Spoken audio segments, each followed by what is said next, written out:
मुनियों ने जाकर हिमवान को पार्वती जी के पास भेजा और वे विनती करके उनको घर ले आए। फिर सप्तऋषियों ने शिव जी के पास जाकर उनको पार्वती जी की सारी कथा सुनाई। पार्वती जी का ऐसा प्रेम सुनते ही शिव जी आनंद मगन हो गए। सप्तऋषि प्रसन्न होकर अपने घर ब्रह्मलोक को चले गए। तब सुजान शिव जी मन को स्थिर करके श्री रघुनाथ जी का ध्यान करने लगे। उसी समय तारक नामक असुर हुआ, जिसकी भुजाओं का बल प्रताप और तेज बहुत बड़ा था। उसने सब लोक और लोकपालों को जीत लिया। सब देवता सुख और संपत्ति से रहित हो गए। वह अजर अमर था, इसीलिए किसी से जीता नहीं जाता था। देवता उसके साथ बहुत तरह की लड़ाइयाँ लड़कर हार गए। तब उन्होंने ब्रह्मा जी के पास जाकर पुकार मचाई। ब्रह्मा जी ने सब देवताओं को दुखी देखा। ब्रह्मा जी ने सबको समझाकर कहा कि इस दैत्य की मृत्यु जब होगी जब शिव जी से पुत्र उत्पन्न हो, उसको युद्ध में वही जीतेगा। मेरी बात सुनकर उपाय करो, ईश्वर सहायता करेंगे और काम हो जाएगा। सती जी ने दक्ष के घर में यज्ञ में देह का त्याग किया था। अब उन्होंने हिमाचल के घर में जन्म लिया है। उन्होंने शिव जी को पति बनाने के लिए तप किया है और इधर शिव जी सब काम छोड़ छाड़ कर समाधि लगा बैठे हैं। यद्यपि है तो बड़े असमंजस की बात, तथापि मेरी एक बात सुनो। तुम जाकर कामदेव को शिव जी के पास भेजो।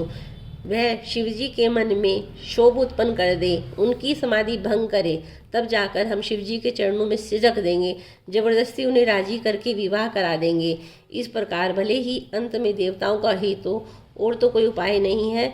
सबने कहा यह सम्मति बहुत अच्छी है। फिर देवताओं ने बड़े प्रेम से स्तुति की।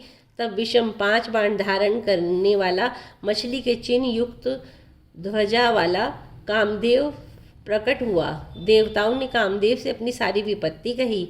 सुनकर कामदेव ने मन में विचार किया और हंसकर देवताओं से ये कहा कि शिव जी के साथ विरोध करने में मेरी कुशल नहीं है, तथापि मैं तुम्हारा काम करूंगा, क्योंकि वेद दूसरे के उपकार को परम धर्म कहते हैं। जो दूसरे के हित के लिए अपना शरीर त्याग देता है, संत सदा उसकी बड़ाई करते हैं। यह कहकर वह सबको सिर नवाकर कामदेव अपनी पुष्प के धनुष को हाथ में लेकर वसंत आदि सहायकों के साथ चला। चलते ही कामदेव के हृदय में ऐसा विचार किया कि शिवजी के साथ विरोध करने में मेरा मरण निश्चित है। तब उसने अपना प्रभाव फैलाया और समस्त संसार को अपने वश में कर लिया। जिस समय उस मछली की चिन्ह की ध्वजा वाले कामदेव ने कोप किया, उस समय क्षण भर में ही वेदों की सारी मर्यादाएं मिट गई।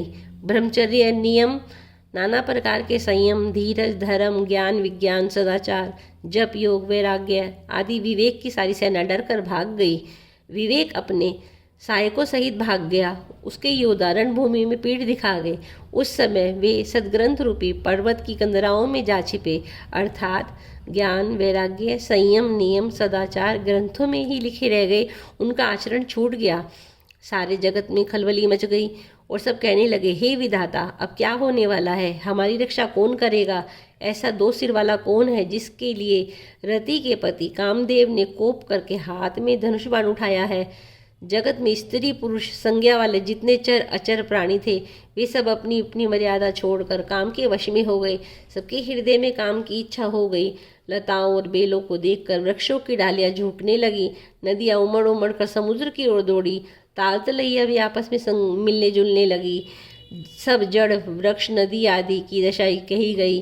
तब चेतन जीवों की करनी कौन कह सकता है? आकाश, जल और पृथ्वी पर विचरने वाले सारे पशु पक्षी समय बुलाकर काम के वश में हो गए।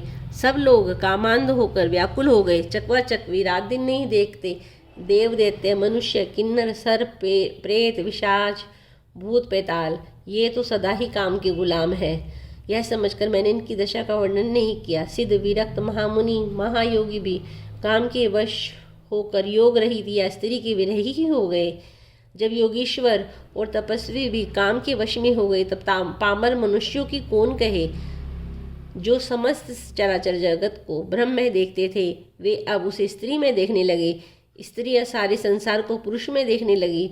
पुरुष उसे स्त्री में देखने लगे। 2 घड़ी तक सारे ब्रह्मांड के अंदर कामदेव का रचा हुआ यह तमाशा होता रहा। किसी ने भी हृदय में धैर्य धारण नहीं किया। कामदेव ने सबके मन हर लिए। श्री रघुनाथ जी ने जिनकी रक्षा की, केवल वे ही उस समय बचे रहे। 2 घड़ी तक ऐसा तमाशा हुआ कि जब तक कामदेव शिवजी के पास पहुंच गया, शिवजी को देखकर कामदेव डर गया, तब सारा संसार फिर जैसे का तैसा स्थिर हो गया।